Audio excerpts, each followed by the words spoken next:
right, Jimmy Z and the Jimmy Z Show for Wednesday, June 3rd, 2009. Isn't that funny that that woman, a member of the Congressional Black Caucus that went to visit Fidel Castro, she felt it necessary to say he was very aware of what was happening, which tells me that maybe Castro wasn't all that aware of what was happening. He's been through a lot, Castro has. He's much older now, and I think it would be expected that he would be a little unaware of what the hell was happening.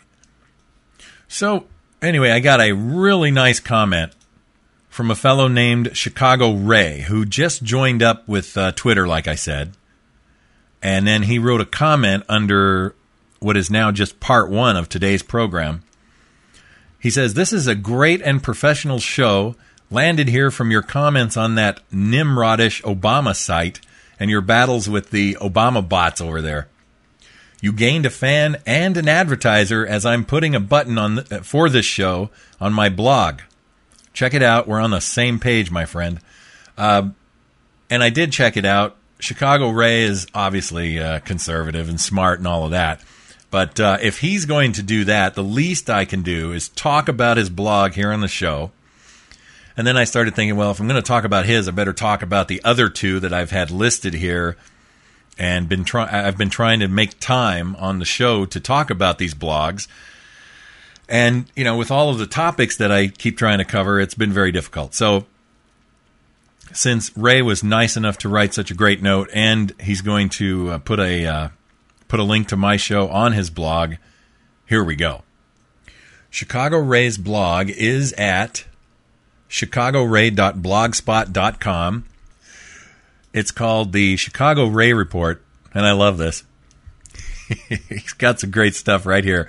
Delivering the net, hard-nosed conservative views on world news from liberal loon-filled Chicago.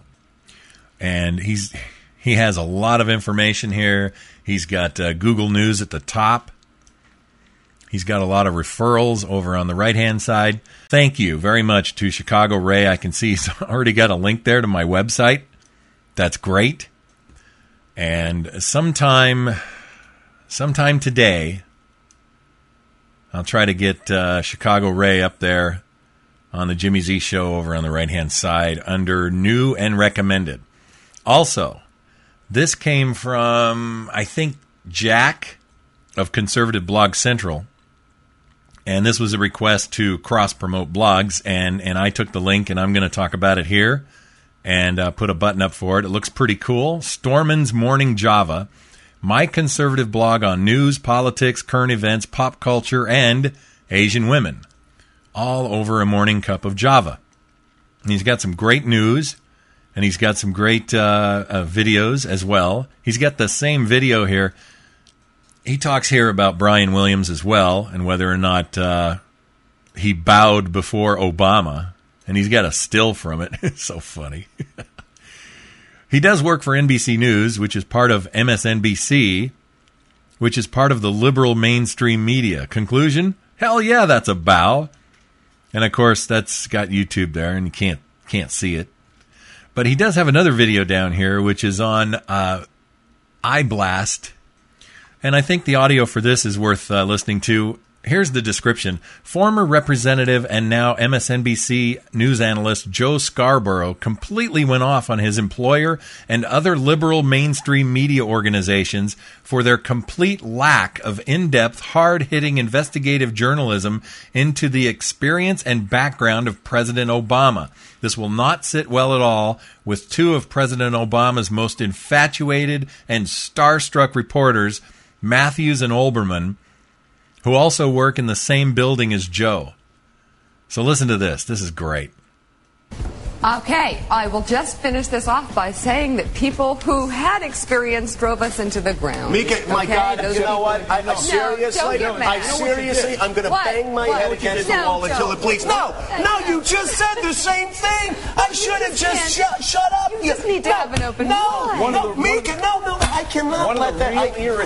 Chris, I can't let Mika get away with repeating the same thing. That's like saying, if I went in, yes, it is. Look, they screwed it up in the past. No. That's like me going into a doctor and saying, well, I don't want a doctor operating on my spine. I get what you're saying. Because a doctor screwed up my mom's spine when she went in. Hey, I see a lumberjack over there. Let him do it.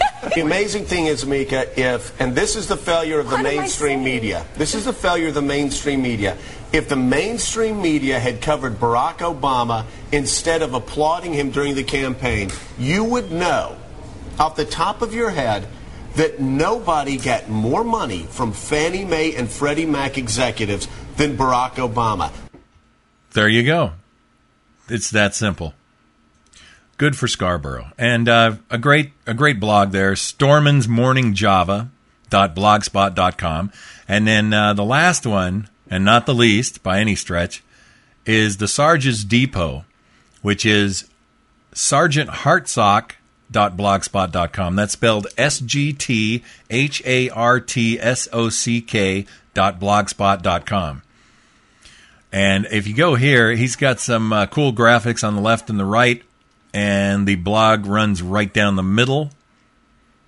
He has the same thing I do. The voices of reason grow louder. He says, looks like a number of people are wanting to see Obama's birth certificate.